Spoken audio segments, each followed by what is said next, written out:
Bueno, comencemos con el ejercicio 6. Dice lo siguiente. A un disco de hockey sobre un estanque congelado se le da una velocidad inicial de 20 metros por segundo.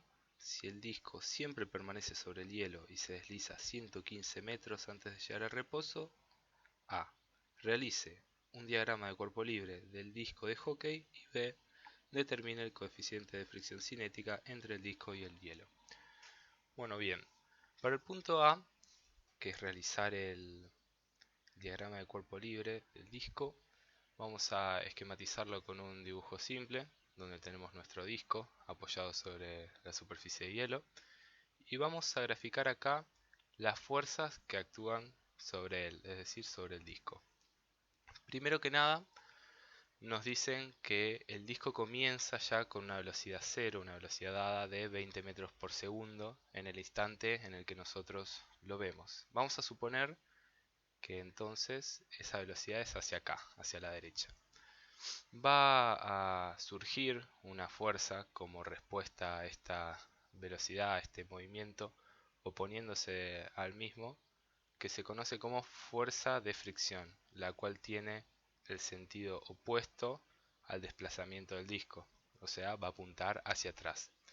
¿Qué otras fuerzas tenemos? Bueno, bien, el disco, como cualquier objeto, tiene una masa, un peso, la cual va a apuntar siempre hacia el centro de la Tierra, en este caso hacia abajo. Y bueno, sabemos que el peso es la masa del objeto, en este caso del disco, por la fuerza de la aceleración de la gravedad. Y por último, tenemos una tercera fuerza, que es la fuerza normal, la cual siempre apunta perpendicular a la superficie a la que está apoyado el objeto. En este caso es el hielo, va a apuntar a 90 grados hacia arriba. Bueno, bien, acá a la derecha podemos ver cómo está el diagrama de cuerpo libre sin contar el objeto, solamente graficando las fuerzas que actúan en el eje X, en el eje Y. Como podemos ver, tomamos positivo en el eje Y, la normal hacia arriba, el peso nos va a quedar negativo hacia abajo.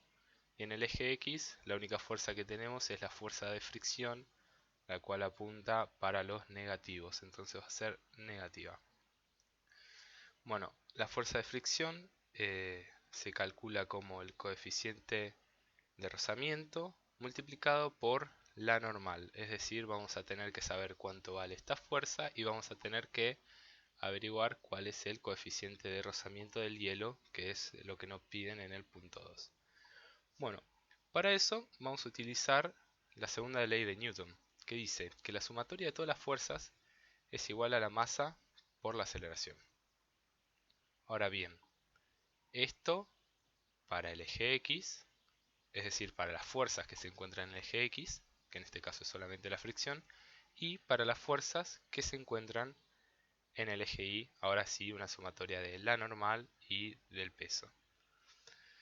Bueno, en este caso, como sabemos que la sumatoria de fuerzas es igual a masa por la aceleración, pero en ningún momento nos dicen que el disco se desprende del suelo, por lo que no va a saltar de la superficie, ni mucho menos hundirse. En el eje Y no va a tener aceleración, por lo que podemos tachar esto y decir que la aceleración en Y es igual a 0. De acá despejamos y vamos a llegar a la siguiente igualdad. Después hacemos lo mismo con las fuerzas que ahora tenemos en el eje X, igualamos a masa por aceleración, en este caso una aceleración en X, y reemplazamos la fuerza de rozamiento por lo que dijimos que era, que es el coeficiente de rozamiento, de fricción, multiplicado por la normal, que ya vamos a ver más adelante de dónde lo sacamos.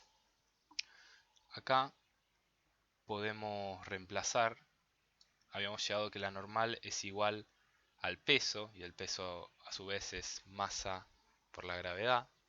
Entonces, si cambiamos acá por lo que vale, podemos de esta manera despejar, tachar de ambos lados la masa y vamos a llegar que el coeficiente de rozamiento del hielo, que es lo que buscábamos, es igual a menos la aceleración en x sobre la gravedad.